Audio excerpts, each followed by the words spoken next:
In ancient times, a dark, hairy, horned beast said to show up at the door and beat children and carry them off with his sharp claws.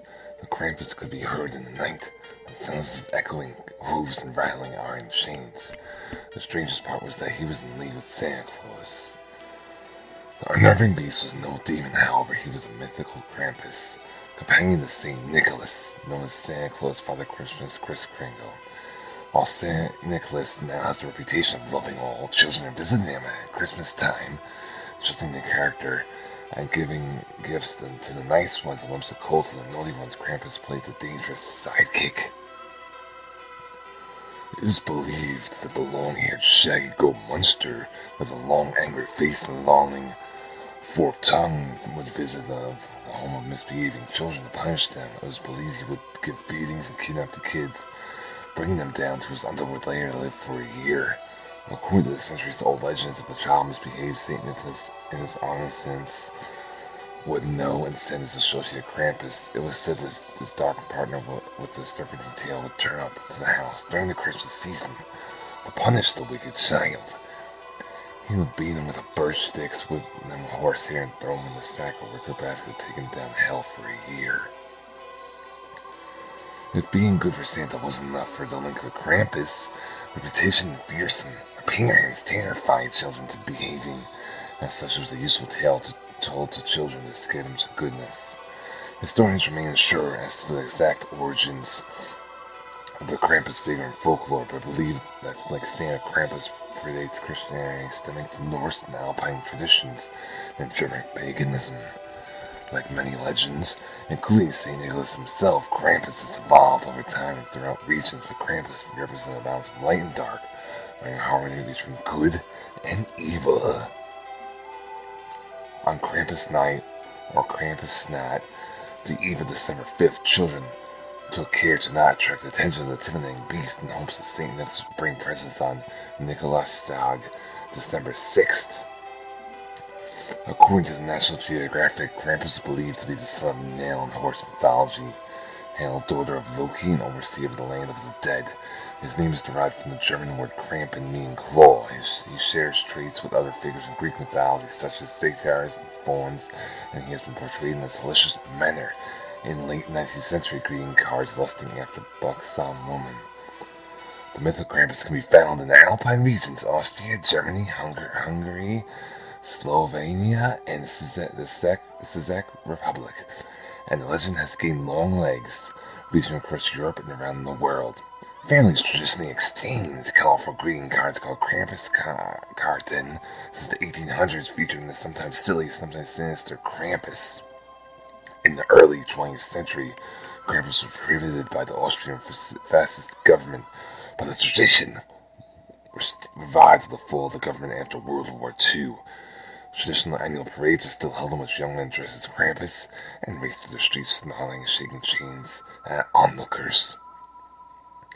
Many cities and towns, in keeping with old tradition, run a popular Krampus sloth, a sizable gathering of revelers, largely fortified by alcoholic schnapps. Dressed in Krampus costume and chase people through the streets, more than 1,200 Austrians gather in Schladming, Stria, each year to dress up Krampus, swatting passers-by with sticks and loudly ringing cowbells. Birch sticks are painted gold and displayed to remind of his arrival.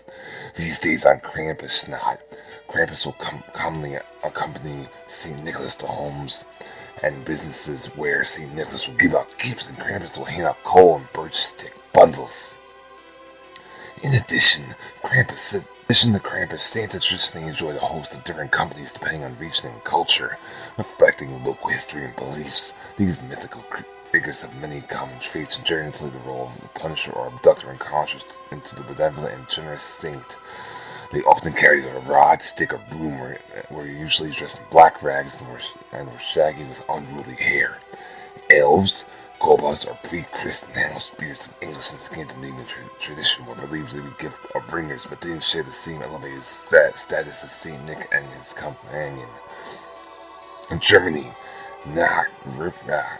Ruprecht, farmhand Rupert, servant Rupert was an old man with a long beard dressed in straw covered in fur. He accompanied St. Nicholas and carried a bag of ashes. and one might hear his coming through the ring of tiny bells soon into his clothing.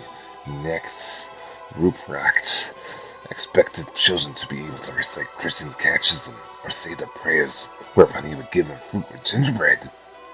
If they hadn't learned their lessons, it was said he would leave them a stick of a lump of coal in their shoes. At best and worst, he placed the children in a sack and either eat them or throw them into a river. Ruprecht became a common name for the devil in German.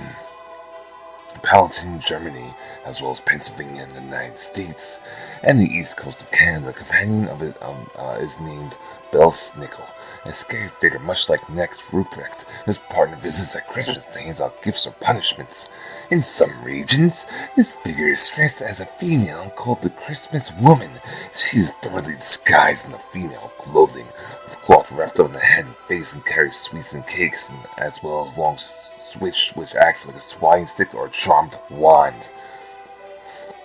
Swat Piet. Black Pete is an old mythical figure of Belgium, Netherlands, and Luxembourg, who has become a controversial figure in modern times. Traditionally a black Moor or Macklemore, African male figure usually symbolizing a servant.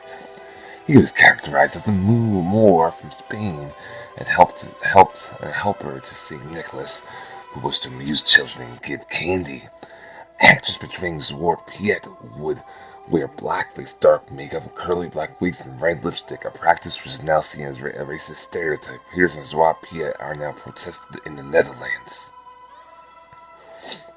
The legend of Krampus isn't in fear of dying out, has in fact gained in popularity, even though there are those who believe the devil-like Krampus figure is inappropriate for children, or he is believed to have been altered to suit modern anti-Christmas sentiments. It's good to remember that Krampus, while appearing to be a demon, is not anti-Santa. However, since ancient times he has worked alongside with Santa to ensure that people had respect, behaved, and were good to each other in his own unorthodox way. What better holiday sentiment can there be?